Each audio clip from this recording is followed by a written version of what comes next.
আমি অংশুমান মজুমদার এসছি আজকে আপনাদের আমাদের লিটারেসি পার্সেন্টেজ নিয়ে কিছু বলতে।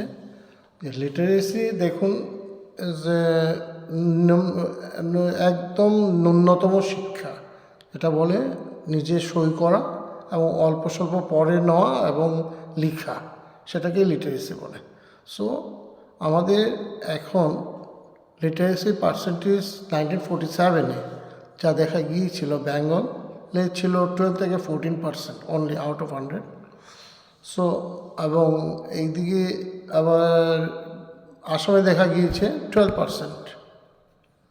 তারপর 1951-এ সেটা দাঁড়িয়েছে 18.33% এবং আসামে দাঁড়িয়েছে 18.53%। আসাম বেঙ্গলতে ভালোই ছিল সেক্ষেত্রে।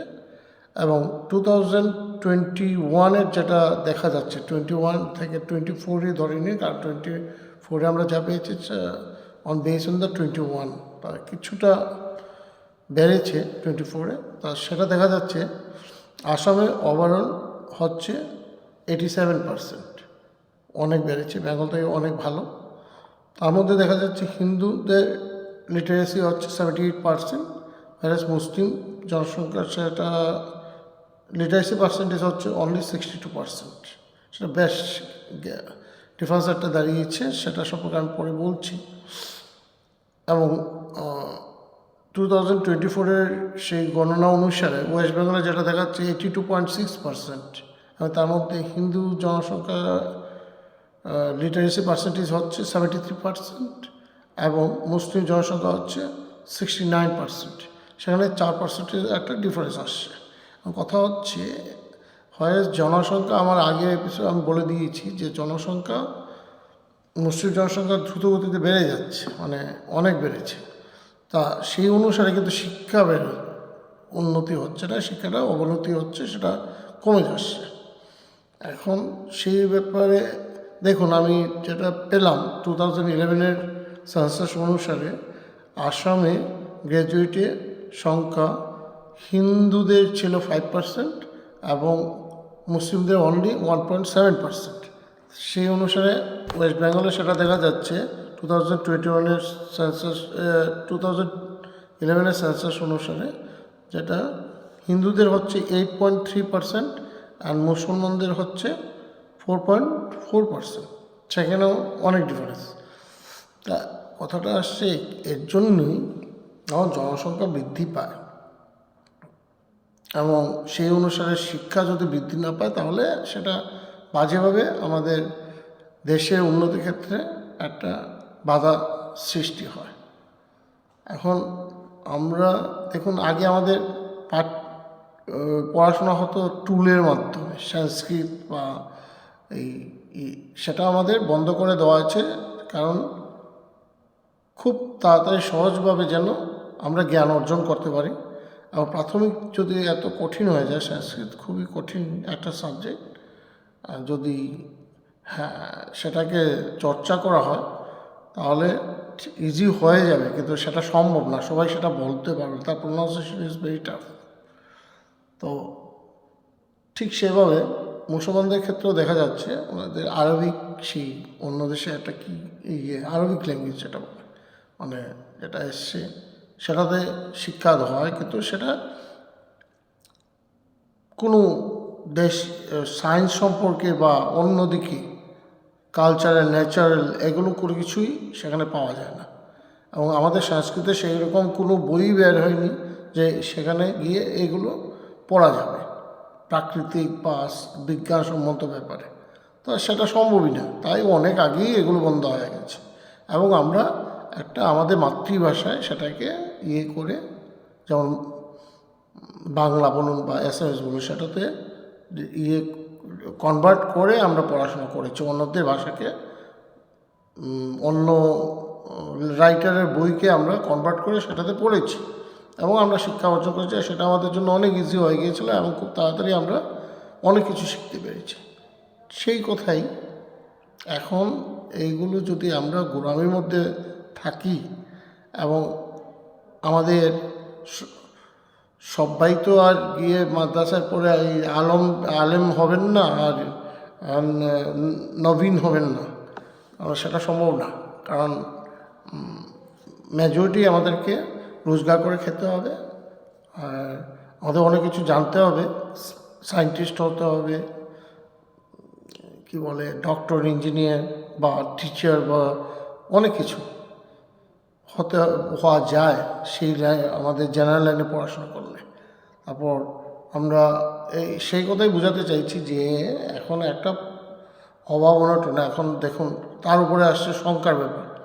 এখন আমি যা ছোটোবেলা দেখেছি, আমাদের আশেপাশে যাদের পরিবারে, হিন্দু পরিবারই বলছি, যে 5-6 জন বাচ্চা আছে, ওনাদের মা বাবা অনেক সাফার করতে হয় বাচ্চাদেরকে পড়াশোনা করে। স্কুলে পাঠিয়ে দিলাম, পড়ে আসলো, হয়ে গেল। একটা নিজের ইচ্ছা থাকলেই সম্ভব। পুশ আপের কোনো ইয়ে নেই, কারণ পুশ আপ মানে পুশ করতে হয় যে পড়ো, এইটা করো, এটা এরকম হচ্ছে, অনেক কিছু শেখানোর ব্যাপার আছে, সংস্কার আছে, এগুলো শেখাতে হয় বাচ্চাদেরকে। কিন্তু সেটা সম্ভব হয় না। 5টা বাচ্চাকে সমতুল্যে মা কাকে সামলাবে? ওকে দেখবে না ওকে দেখবে? সেটা সম্ভব হয় না। তখন কী হয়, এই একজন ভালো হয়ে গেল, বাকিরা অন্য অলগদ্দপ ঘুরে বেড়াচ্ছে, সন্নামি করছে, কোনো সংস্কার পাচ্ছে না, দেখে রাখা যাচ্ছে, কারণ ওর কাছে আইডেল টাইম অনেক পড়ে আছে, সময়কে এইদিকে নষ্ট করে ফেলছে। ঠিক সেভাবে এখন কি হয়েছে, যাদের সংসারে 2 বাচ্চা হয় বা এক বাচ্চা বা 2 বাচ্চা পরিবার, নিউক্লিয়ার পরিবার, ওরা কী হয়, মা বাবা ঠিক সময় দিতে পারছে। আজকাল অনেক উন্নত হয়ে গেছে, পড়াশোনার সিস্টেমই পাল্টে গেছে। আমরাও অনেক কিছু পড়িনি যেটা এখন বাচ্চারা শিখতে হয়। আমরা যা পড়েছি ক্লাস 7-8-এ, সেটা পাওয়া যায় ওদের ক্লাস 3 থেকেই প্র্যাকটিস করা শুরু হয়েছে, ওই প্রিলিমিনারি স্টেজ থেকে শুরু করে দেওয়া হয়েছে। তা ওদের জ্ঞানটা অনেক বেশি। আজকাল দেখবেন সব বাচ্চারাই স্মার্ট, অনেক কিছু জানে। তা আমাদেরকে সেভাবে চলতে হবে, যেভাবে পৃথিবী চলছে, গ্লোবালাইজেশন হচ্ছে, ঠিক সেভাবে স্মার্ট হয়ে যেতে হবে। তো আমি যদি ওকে বেঁধে রেখে দিই একটা সীমার মধ্যে, তাহলে ও আউটলুক পারবে না, পরে ও ফ্রাস্ট্রেটেড হয়ে যাবে। ও যখন পারবে না অন্যের সাথে পেরে উঠতে, তখনই ওর অন্যায় রাস্তা নেবে এবং নানানভাবে ও পয়সা উপার্জন বা ইজি প্রসেস, যেহেতু আমাদের ডেমোক্রেটিক কান্ট্রি, এখানে কোনো ক্লাসিফিকেশন নেই। একজন সবজিওয়ালাও কোটিপতি হতে পারে যদি ও হার্ডওয়ার্ক করে বা নানা সোর্সে বের হয়ে যায়। আবার অনেক কোটিপতিও দেখবেন রাতারাতি ভিখারি হয়ে গেছে, কারণ এটা সিস্টেমটাই অন্যরকম, যে আমাকে লেগে থাকতে হবে। তো সেই জন্য বলছি যে টাকা পয়সায় সব কিছু না, জ্ঞান অর্জন হচ্ছে মেইনলি, এবং সেটা পারিপার্শ্বিক সুস্থতা বজায় রাখে, দেশের জন্য অনুকূল অবস্থা নিয়ে আসে, এবং সবাই আরও 4 জনকে সে জ্ঞান দিতে পারে। আমি বলি কি, যে আমাদের এই কোনো ধর্মগুরু বা ওদের কাছে গিয়ে শিক্ষা টিক্ষা না নিয়ে, আমরা যদি আমাদের সমাজে অনেক শিক্ষিত পড়ে আছে, অনেক 100 জনই তো একটু আগে অল্প আগে আপনাদেরকে বললাম যে 100 জনের মধ্যে 7 জন 8 জন বা 5 জন জ্ঞানী লোক আছে। ওনাদের কাছে গেলে, ওনাদের সংস্পর্শে অনেক কিছু শেখা যাবে। ওনারা যেভাবে শিক্ষা দীক্ষা নিয়েছেন, ওনাদের সংস্পর্শে গেলে আমরা আরও কিছু জানতে পারবো, অনেক কিছু জানতে পারবো। এবং আমি বলি কি, যে বাচ্চাদেরকে সবসময় ইনফ্লুয়েন্স করা দরকার, মানে তাদেরকে বোঝানো দরকার যে পড়াশোনা করাটা খুবই দরকার। এবং আজকাল অনেক স্কুল কলেজে খাওয়া দাওয়ার ব্যবস্থা, নানা ধরনের প্রলোভন দেখাচ্ছে, যা আমরা ছোটোবেলা পাইনি, যে আসো স্কুলে পড়ো, যে গভর্নমেন্ট স্কুল দিয়েছে, কোনো ফি দিতে হয় না। মেজরিটি এখন অনেকে চায় ইংলিশ স্কুলে পড়াবে, তা সেটা যাদের সামর্থ্য আছে ওরা করুক, কিন্তু গভর্নমেন্ট যা ব্যবস্থা করে দিয়েছে পড়াশোনার জন্য, যে গভর্নমেন্ট স্কুলে পড়া যায় উইদাউট এনি ফি, তা সেটা আমরা নিতে পারি। আর মেইন কথা হচ্ছে যে স্কুলে বাচ্চাকে পাঠিয়ে দিলেই হয়ে গেল, সেটা সম্ভব না যে বাচ্চা শিখে নেবে। সেটা অনেক কিছু আছে, এক একটা বাচ্চার মেন্টালিটি এক এক রকম থাকে, সে কী নিতে চাইছে কী নিতে চাইছে না সেটা ওর মনোভাবের উপরে ডিপেন্ড করে। তো সেটা আমাদেরকে বুঝে নিতে হবে যে স্কুলে পাঠালেই শুধু পড়াশোনা হবে না, ব্যাগ নিয়ে চলে গেলাম স্কুলে পড়ে আসবে বাচ্চা, সেটা সম্ভব না। তো ওকে সময় দিতে হবে, ওকে প্রপার পথ্য দিতে হবে, পথ্য মানে খাওয়া দাওয়া, ভালো খাওয়া দাওয়া, ওর খেয়াল রাখতে হবে ও কী ধরনের লোকের সাথে চলাফেরা করছে, কোনো বালুজের সংস্পর্শে যাচ্ছে কি না, এবং অনেক কিছু ব্যাপার আছে। তারপর ছেলে বা মেয়ে হোক সবাই উভয়কে সমানভাবে মর্যাদা দিতে হবে এবং প্রায়োরিটি দিতে হবে যে পড়াশোনা করো, এবং পড়াশোনা করলে অবভিয়াসলি ওদের একটা না একটা জ্ঞান থাকলে চলতে অসুবিধা হবে না, যেগুলো ওর খাওয়া জোগাড় করে নেবে। কিন্তু অভাবের পরিবারে কি হয়, যাদের 4টে বাচ্চা আছে ওরা কি হয়, এখন যা রোজগার করেন বাবা বা মা যদি রোজগারে বেরোয় যান তাহলে বাচ্চাদেরকে দেখবে কে? এটা সম্ভব না। তো বাচ্চা এমনি ঘুরে বেড়াবে এইদিক ওই দিক, নানান ধরনের কথা শুনবে লোকের কাছে, ওর নিজের আইডেন্টিটি খুঁজে পাবে না, ওকে নেগলেক্ট করবে অন্যরা, তখন ওনারা ওর সম্মান বলে কিছু একটা থাকবে না। তা তখন কী হয়, মাকে গার্জিয়ান হিসেবে থাকাটা বাসায় দরকার, বা মা যদি বের হয় তার ঠিক সাপোর্টটা বাসায় রেখে যাওয়া দরকার। কারণ বাচ্চারা অটোমেটিকলি যখন গ্রো হবে তখন ওর সেই সাহসটা থাকবে যে আমি কোথায় গেলে আমার মর্যাদা পাবো, কোথায় গেলে আমি মর্যাদা পাবো না, এবং সেইটা শিখে নেওয়া বাচ্চাদের খুবই দরকার। আমার বাচ্চা বুঝে নেবে আমাকে কোথায় কী কাজ করতে হবে এবং সেটা আমার সম্মান হবে। তাই সম্মান হবে কি না, আমার মা বাবার সম্মান থাকবে কি না। তো এখন একজন বাবা যদি রোজগার করলে ওর নিজের বউ, এবং গরিব ঘরের কথা বলছি, এবং পেট চালাতে পারবে। সবার তো খুব অর্ডার সম্পত্তি থাকে না, আর জমি জমা থাকে না যে ঘরে বসে সব পেয়ে যাবে লোক খাটিয়ে। এই লোক খাটাবে যে লোকটা খাটছে তার পরিবারের কথা বলছে। ও তখন এই 5 জনকে ভরণ পোষণ সমানভাবে দিয়ে স্কুলে পড়ানো কোনোভাবেই সম্ভব না। আমি দেখেছি, আমি ছোটোবেলা আমাদের পাড়ায় থাকতো, ওরা 3 ভাই 4 ভাই ছিল, একটা মুসলিম পরিবারের কথা বলছি। তা ওদের মা খুব সবসময় চাইতেন যে বাচ্চাগুলো পড়াশোনা করুক। সবাই পড়াশোনা করেছে কিন্তু সেই মর্যাদা পৌঁছতে পারেনি, সেই জায়গা পৌঁছাতে পারেনি। যারা মেট্রিক পাস করেছে ওরা চাকরি পেয়েছে গভর্নমেন্ট থেকে, ছোট চাকরি হোক আর বড়ো চাকরি কিছু একটা পেয়েছে।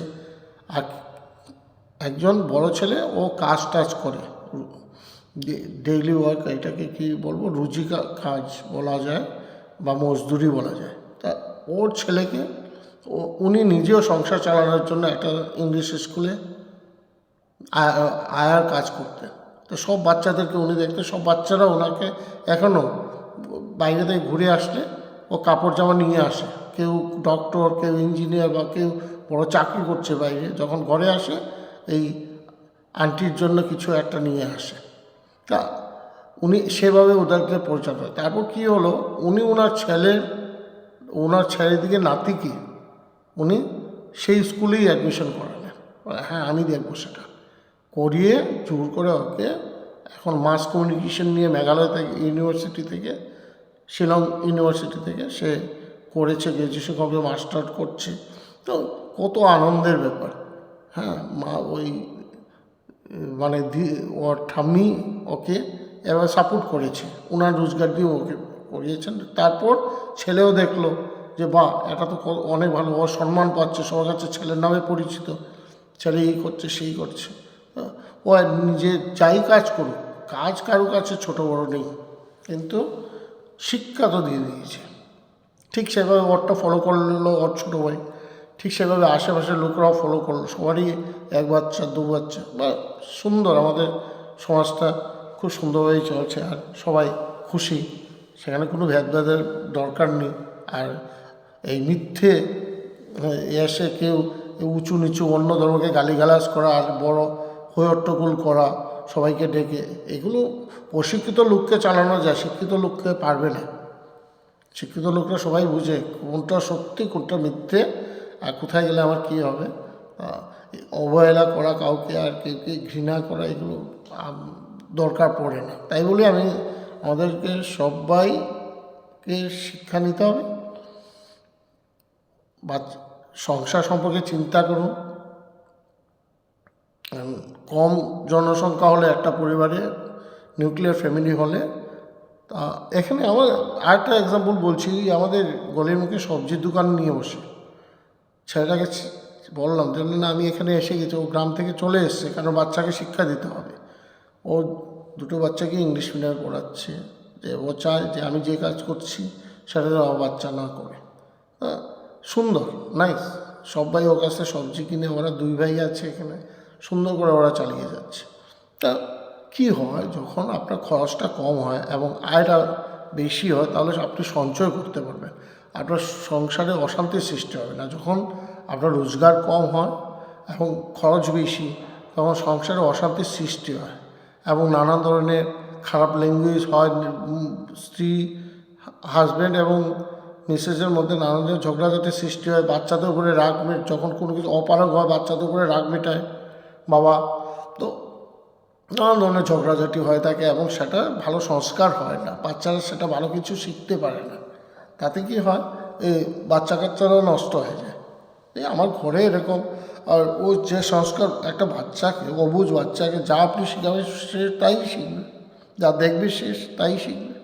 তো তাই বলি যে আমাদেরকে অনেক কিছু করতে হবে, আমাদের লিটারেসি পার্সেন্টেজ বাড়াতে হবে এবং সবাইকে বুঝে নেওয়া উচিত। এই ধর্মযাজকদের কথা শুনে বা আমাকে কোনো পণ্ডিত এসে আমাকে বললে তো আপনি এরকম করবেন, আমাকে এগুলো শোনার দরকার নেই। আমি নিজেই বুঝে নেব যে আমার কী করা উচিত, কী নয়, যেটা ভালো আমি সেদিকে যাবো। একটা শিক্ষিত লোকের পাশে যাওয়া খুবই দরকার। আর সমাজে অনেক ধরনের নেতা আছেন, ওনাদের নিজের স্বার্থের জন্য আমাদেরকে অশিক্ষিত রাখারই চেষ্টা করবে। যে যতদিন একজন শিক্ষিত লোককে চালাতে হলে এই যে রাজাও হিমশিম খেয়ে যায়, আর 1,00,000 অশিক্ষিত লোককে এক শিক্ষিত লোকে চালাতে পারে। তার জন্য শিক্ষাটা খুব দরকার। সবাই শিক্ষা নিই, তাহলে বৈদেশিক শক্তিও আমাদের দেশকে কখনো কোনোভাবে আঘাত আনতে পারবে না। আমরা সবাই একই রক্ত, আমরা সুন্দর করে গুছিয়ে চলতে পারবো। তা এখানে কে কী হচ্ছে, শিক্ষাটা খুব দরকার। আর মত নানান লোকের নানান হতে পারে, কিন্তু আমরা ভারতীয় আমাদের সব কিছু। আমরা এখান থেকে যদি বিদেশে চলে যাই, আমি এখন খ্রিস্টান হয়ে গেলাম বা আমি মুসলিম হয়ে আমি আরবে চলে গেলাম, আপনি কি ভাবেন কি আপনি মর্যাদা পাবেন? কখনো পাবেন না। দেশেই আপনার মর্যাদা। ওরা হিন্দুস্তানি বলবে বা ভারতীয় বলবে বা যা কিছু একটা বলবে, কিন্তু সেই মর্যাদা পাওয়া যাবে না।